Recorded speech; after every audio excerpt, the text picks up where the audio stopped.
వేదిక వేసి యూట్యూబ్ వీక్షకులందరికీ నమస్కారం. నేను మీ డాక్టర్ నాగులపల్లి మహేష్ చంద్ర భరద్వాజ్ను, హైదరాబాద్ నుంచి కన్సల్టెంట్ను, ట్రైనర్ అండ్ ఆస్ట్రో బుక్ రైటర్ను. చాలామందికి సమస్య లేని జీవితం అంటూ ఇవాళ ఎవరిది లేదు. 1990 ముందు, ఇంకా చెప్పాలంటే శంకరాభరణం సినిమా రాకముందు, ఈ జ్యోతిష్యం వాస్తులు వేరే, సంఖ్యశాస్త్రాలు వేరే, నిత్య జీవితం వేరే అంటూ ఉండేది కాదు. ప్రతి ఒక్కరికి ఆ నిత్య జీవితంలో ఇవన్నీ మిళితమై ఉండేది. అనేక కారణాల వల్ల, ముఖ్యంగా రాహుకేతుల యొక్క ప్రభావం పెరిగి మనిషి పాటించే ట్రాఫిక్ రూల్స్లల్లా డిస్టర్బెన్స్ అయిపోయింది. ఈ డిస్టర్బెన్స్ అయిపోయి ఏమవుతుందంటే, తమ పిల్లల యొక్క చదువు గురించి కావచ్చు, లేకుంటే ఆరోగ్యం గురించి కావచ్చు, ఒక పెళ్లి గురించి కావచ్చు, ఒక ఉద్యోగం గురించి కావచ్చు, ఒక ఇల్లు గురించి కావచ్చు, ఏదో ఒక కోరిక గురించి మరొక సంవత్సరం 2 సంవత్సరాల కొద్దిగా ఫ్రస్ట్రేషన్ వచ్చి అప్పటికి 2-3 ఏళ్ళ తర్వాత వాళ్ళు అనుకున్న విధంగా సాగకుంటే అప్పుడే ఎవరో ఒకళ్ళను జ్యోతిష్కుని, ఎవరో ఒక పంతులు గారిని అడుగుతుంటారు. చాలా సహజం. మరి కాస్త చాలా 2-3 ఏళ్ళు టైం వేస్ట్ చేసి అనేక ప్రయత్నాలు ఫెయిల్ అయిపోయినాక అప్పుడే ఎవరో ఒక కన్సల్ట్, వాళ్ళు ఏ ఊరు ఉంటే వాళ్ళకి అందుబాటులో ఎవరు ఉంటే వాళ్ళని కన్సల్ట్కి ఇస్తుంటారు. ఇది సహజం. అయితే ఇక్కడ చాలామంది ఎవరైనా మ్యారేజ్ విషయంలో కావచ్చు, ఇంకేదైనా విషయంలో కావచ్చు, వాళ్ళు కాంటాక్ట్ చేసిన వాళ్ళు ఎవరైతే ఉన్నారో ఆ కన్సల్టెంట్లు, పూజారులు కావచ్చు, పురోహితులు కావచ్చు, సిద్ధాంతులు కావచ్చు, జ్యోతిష్యులు కావచ్చు, సోకాళ్ళు వాస్తు వాళ్ళు కావచ్చు, ఎవరైనా కావచ్చు, సంఖ్యాశాస్త్రం వాళ్ళు కావచ్చు, అనేక మంది అనేక రకాలుగా సమాధానం, వాళ్ళకున్న జ్ఞానం, అనుభవాన్ని బట్టి సమాధానం చెప్తుంటారు. వీళ్ళు పాపం ఒక ప్రవాహంలో కొట్టకపోతున్నాడు, ఒక గడ్డిపోచ అంటూ అది కూడా తమకు ఆధారం అవతల ఒక ఒడ్డుకి ఎలా చేస్తారని ఒక విశ్వాసంతో, నమ్మకంతో అది పాటిస్తారు. కానీ రిజల్ట్ రాదు. ఎందుకు రాదు? ఇది ఎలా తయారవుతుందంటే, ఈయనను ఆయన కాంటాక్ట్ చేసినాక తల రకంగా తలా చెప్తారు. వాళ్ళు ఈ పూజ ఏమంటారు, హోమం చేయమంటారు, వాళ్ళు అక్కడికో ఇక్కడికో ఈ ఉంగరం పెట్టుకో, ఆ ఉంగరంకి రుద్రాక్ష చేసుకొని ఎవరికి తెలిసింది వాళ్ళు చెప్తుంటారు. వాళ్ళు ఎవరిని తప్పు పట్టడం లేదు. కానీ ఇక్కడ గమనించవలసిన వాళ్ళు ఏంటంటే, వాళ్ళ యొక్క పనులల్లా, కోరికలల్లా, బాధ్యతలల్లా డిలే అయితే ఫస్ట్ తప్పు ఆ కన్సల్ట్ చేసే వాళ్ళదే. నాట్ కన్సల్టెంట్, కాంటాక్ట్ చేసే వాళ్ళదే. ఎలా అంటే, ఇవాళ చాలా మంది ఏ స్టేజ్కి వచ్చిందంటే, వేడి పాలు తాగిన పిల్లికి ఒక పెరుగుని చూస్తే కూడా ఎలా భయం పుచ్చుకుంటుందో, వేడి పాలు తాగిన పిల్లికి పెరుగును చూస్తే కూడా భయం వేస్తుంది.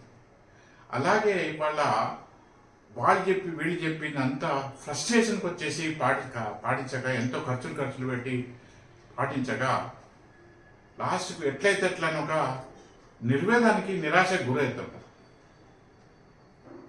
కానీ మీరు బాగా గమనించండి, మనకేదైనా రిపేరింగ్ అయితే, ఏదో ఒక వస్తువు రిపేరింగ్ అయితే, ఆ రిపేర్ చేసే వాళ్ళ దగ్గరికి వెళ్తాం. మనం సెల్ ఫోన్ బంద్ చేయకుంటే సెల్ ఫోన్ రిపేర్ చేసే వాళ్ళ దగ్గర, వెహికల్ పాడైతే ఆ వెహికల్ రిపేర్ ఎవరు చేస్తారు, వాళ్ళ దగ్గరికి వెళ్తాం. అలాగే ఇంట్లో ఒక మిక్సీ కావచ్చు, గ్రైండర్ కావచ్చు, ఫ్రిడ్జ్ కావచ్చు, ఒక కూలర్ కావచ్చు, ఫ్యాన్ కావచ్చు, ఏది పాడైతే వాళ్ళకి సంబంధించిన మనుషులనే కాంటాక్ట్ చేస్తాం. ఒక కరెంటు పని చేయకుంటే మనం ప్లంబర్ని కాంటాక్ట్ చేయం. నల్లాల నీళ్ళు రాకుంటే మనం కార్పెంటర్ను అది చేయం. అలాగే మన ఆరోగ్య సమస్య వస్తే, మన ఆరోగ్య సమస్య పండ్లకు సంబంధించిన డెంటిస్ట్ కాంటాక్ట్ చేస్తాం. ఇంకేమైనా బొక్కలకు సంబంధించిన బొక్క విరిగిందని అనుమానం వస్తే మనం ఈ ఆర్థోపెడిక్ని కాంటాక్ట్ చేస్తాం. ఇంకేదైనా అయితే సర్జన్ కాంటాక్ట్ చేస్తాం. అలాగే నిత్య జీవితంలో సమాజంలో మనకున్న అవసరాన్ని బట్టి అలాంటి సమస్యకు పరిష్కారం చెప్పే వాళ్ళని కాంటాక్ట్ చేయాలి. అందరిలోకి ఒకేలా వాళ్ళు కాదు. అది అందరికి, ఎవరైనా ఒకరే, అందరికి సేమ్ తెలుస్తుంది, అందరికి నాకు నాలెడ్జ్, అనుభవం ఒకటే అనుకోవడం, అది కాంటాక్ట్ చేసే వాళ్ళ పొరపాటు. మీకు సరైన సలహాలు ఇచ్చే వాళ్ళు కావాలంటే ఫస్ట్ మీరు దండం పెట్టుకోవాల్సింది మీ కులదైవాన్ని, పితృదేవతలు మాత్రమే. వాళ్ళే మీకు ప్రాపర్ అడ్వైజ్, ఒక మార్గం సూచిస్తారు. సో ఇక్కడ ఏమవుతుందంటే, ఒక డాక్టర్ దగ్గరికి వెళ్ళినప్పుడు ఫస్ట్ టెస్ట్ చేయమంటాడు. టెస్ట్ టెస్ట్ అంటాడు. టెస్ట్ చేయకుండా నువ్వు రావడం అవసరం అని చెప్పి నీకు 2 పేజీల ప్రిస్క్రిప్షన్ రాయడు కదా. మందు కాకుండా మీకు ఈ గోడ మీద అని చెప్పాడు కదా. నేను ఆ టెస్ట్ రిపోర్ట్ని బట్టి నీకు సరైన ట్రీట్మెంట్ చేస్తాడు. అలాగే ఇక్కడ ఏంటంటే, నీ సమస్య అది జాతకముదా, ఇంటికి సంబంధించిన వాస్తుదా, లేకుంటే నేను పేరుదా, నేమాలజీదా, లేకుంటే నీ మ్యారేజ్ డేట్దా, నీ గృహప్రవేశందా. గృహప్రవేశం అంటే సొంత ఇల్లు అని కాదు, ఒక అద్దె ఇంట్లో కానీ ఒక కంపెనీ క్వార్టర్లో కానీ ఎవరింట్లో ఉన్నా కూడా దాంట్లో నువ్వు అడుగుపెట్టిన ఇది. ఇట్లా ప్రతి మనిషి మీద నేటి కాలంలో 142 రకాల ప్రభావాలు ఉన్నాయి. ఇవన్నీ వదిలిపెట్టి జాతకం పట్టుకుని ఏడిస్తే అది బావిల కప్పలాగా నేను భావిస్తాను. జాతకం జ్యోతిష్యం అనేది అది నీకు మార్గం సూచిస్తే కానీ నేను గమ్యస్థానం చేర్చదు. గమ్యస్థానం చేర్చేది సంఖ్యాశాస్త్రాలు, వాస్తు శాస్త్రాలు ఇంకా అనేక ఉన్నాయి. అవి వదిలిపెట్టి నీ సమస్య కాగానే ఏదో పాశుపతార్థం చేసుకో, లేకుంటే ఏదో హోమం చేసుకో, లేకుంటే ఇంకా ఈ ఉంగరం పెట్టుకో అంటే నీకు ఫలితం ఇవ్వదు. నీ ఇంట్లో ఏదో నైరుతుల దోషం ఉంటే నీ జాతకంలో ఫలానా రాహు దోషం ఉంది, శని దోషం ఉన్నదని, కారసర్ప దోషం ఉందని పూజ చేస్తే నీ కాలుకు దెబ్బ తాకితే చేయికి పట్టి కట్టినట్టు ఉంటుంది. ఈ జాతకంలో చూసి నీకు శని బాగాలేడు, కేతువు బాగాలేడు, గురుగ్రహం అనుకూలత లేదని చెప్పి నువ్వు చెప్పి దానికి సంబంధించిన దోషాలు పరిష్కారం చేయాలి. కానీ అన్ని సమస్యలకు కారణం అనేది జాతకంలో ఉన్నాయి. ఎందుకంటే జాతకం అనేది గత జన్మలో చేసిన అనేక మంచి చెడు కర్మలకు భగవంతుడు ఇచ్చే మనకు మెమొరండం ఆఫ్ మార్క్స్. నీ ఇంట్లో వాస్తు దోషం ఉంటే, నీ పేరు సరిగ్గా వైబ్రేషన్ లేకుంటే మీ చేస్తే ఎట్లుంటుంది? శనికి జపం చేసే అవుతుంది, ఇంకేదో హోమం చేస్తే ఏమవుతుంది? ఏదో నాగదోషం, కాలసర్ప దోషం భయపడిపోయి వాడికి పూజలు చేసి నీకు ఖర్చు అయితే కానీ ఫలితం కనబడదు. నీ దోషం ఇంట్లో ఉన్నప్పుడు ఇవన్నీ ఎవరో చెప్పినని చేస్తే అది తప్పు నీది, కన్సల్టెంట్ది కాదు, తప్పు నీది. కన్సల్టెంట్ ఇప్పుడు ఎప్పుడు తప్పు అవుతుంది అంటే, సరైన పరిజ్ఞానం లేకుండా ఏదో ఒకటి నోటికి వచ్చినట్టు చెప్తే నీకు ఫలితం రాదు. ప్రతి దానికి మనం ఒకటి నుంచి వెళ్ళాలంటే ప్రతి దానికి రోడ్ అనేది ఒకటి ఉంటుంది. ఆ రోడ్ అనేది మాత్రమే జాతకం సూచిస్తుంది. ఈ హైదరాబాద్ నగరం వచ్చి నేను విజయవాడకు పోవాలా, కర్నూలు పోవాలా, హన్మకొండ వరంగల్కి వెళ్ళాలా, ఎటు వెళ్ళాలనేది నీకు అది గంత మట్టికి మాత్రమే జాతకం సూచించిన ప్రకారం పెళ్లి జరగదు, జాతకం ప్రకారం నీకు ఇల్లు కాదు, జాతకం ప్రకారం నీకు ఉద్యోగం రాదు. నీ దోషం ఇంట్లో పెట్టుకొని నువ్వు చేస్తే నీకు ఫ్రస్ట్రేషన్ వస్తుంది, పైసలు ఖర్చు అవుతాయి, నీకు ఫలితం రాదు. ముందర టైర్కి పంక్చర్ అయితే వెనక టైర్కి ప్యాచ్ అయ్యాం కదా, ఇది కూడా అంతే.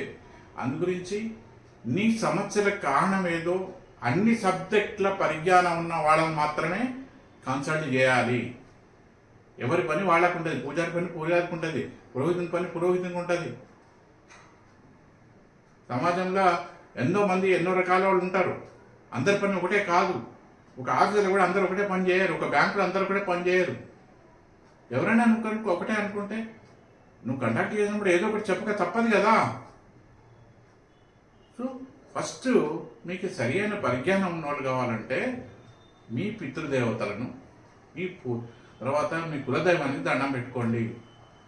మరొకసారి చెప్తున్నాను, మీ సమస్యలకు ఎన్ని ఖర్చు పెట్టుకున్నా, ఎన్ని పరిష్కారాలు చేసినా, ఏది చేసినా మీకు ఫలితం ఉండలేదంటే ఫస్ట్ ఆ సమస్యకు కారణం ఏందో పరిష్కారం అనుకుండా మీకు ఎవరైనా సొల్యూషన్ చెప్తే అది వాళ్ళ తప్పు పొరపాటు కూడా అయి ఉంటుంది. పేరు ఉండొచ్చు, పేరు ఉండడం వేరు, ఒక అన్నిట్లో అనుభవం ఉండడం వేరు. నేను జ్యోతిష ఫీల్డ్లో ఉన్నంత మాత్రం నాకు మొత్తం ప్రపంచం అంతా అన్ని జ్ఞానం నాకు రాదు కదా. ఒక ఏ రంగంలో ఎవరున్నా కూడా ఆ రంగానికి సంబంధించిన అన్ని విషయాల్లో వాళ్ళకు తెలియవు. తెలిసి ఉంటాయి అనుకోవడం మీ భ్రమ. నేను ఫలానా పంతులు గారిని అడిగాను, ఈ పూజ చేశాను, ఆ పూజ చేశాను అంటే నీ సమస్యకు కారణం ఒకటి, పరిష్కారం ఒకటైతే ఫస్ట్ నీ తప్పు, సెకండ్ అది చెప్పడం తప్పు.